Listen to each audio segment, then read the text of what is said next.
করি বন্ধুরা সকলেই ভালো আছেন। একজন বন্ধু আমার কাছে জানতে চেয়েছেন যে ট্রেডিংকে যদি একটা প্রফেশন করে নিয়ে স্থায়ীভাবে এখান থেকে একটা রোজগারের প্ল্যাটফর্ম করে সংসার চালাতে চাই, তাহলে কি কি করতে হবে, কি কি নিয়ম মানতে হবে। দেখুন, এই বিষয়ে কিন্তু একটা বিস্তারিত ভিডিও অলরেডি এর আগে আমি করে দিয়েছি, যদিও তারপরেও আপনি প্রশ্ন করেছেন। তা আপনাদের মতো যারা এরকম প্রশ্ন করবেন ভাবছেন, তাদের সকলের জন্য পুনরায় আবার জানাচ্ছি। আমার হিসাবে, আমার মতে, ট্রেডিংকে যদি আপনি একটা ব্যবসায়ী প্ল্যাটফর্ম হিসাবে মনে করে নিয়ে আপনার সংসার চালানোর মতো রোজগার করবেন ভাববেন, তাহলে আপনাকে তিনটে জিনিস মন্ত্রের মতো মনে রাখতে হবে। প্রথম, আপনার একটা ক্যাপিটাল হতে হবে, অন্তত পক্ষে 5 থেকে 10 লাখ টাকার একটা ক্যাপিটাল খুব জরুরি। 2 নম্বর, আপনাকে লোভের উপর নিয়ন্ত্রণ রাখতে হবে।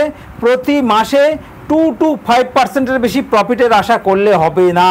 প্রতি মাসে 2 to 5% বেশি প্রফিটের আশা করলে বিপদের সম্ভাবনা থাকবে।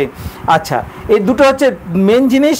আর 3 নম্বর হচ্ছে আপনাকে একটা সঠিক স্ট্র্যাটেজি, একদম আনকমন একটা স্ট্র্যাটেজি কোথাও থেকে জোগাড় করতে হবে। সেটা বিনা পয়সা হোক বা পয়সা দিয়ে হোক, কোথাও থেকে জোগাড় করতে হবে।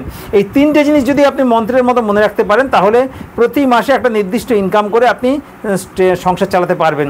ট্রেডিং শিখুন, প্রতিদিন 500 থেকে 5000 টাকা রোজগার করুন, তার জন্যে স্ট্র্যাটেজি জোগাড় করুন, ডিসিপ্লিন ট্রেডার হন, সুস্থ থাকুন, ভালো থাকুন। ধন্যবাদ।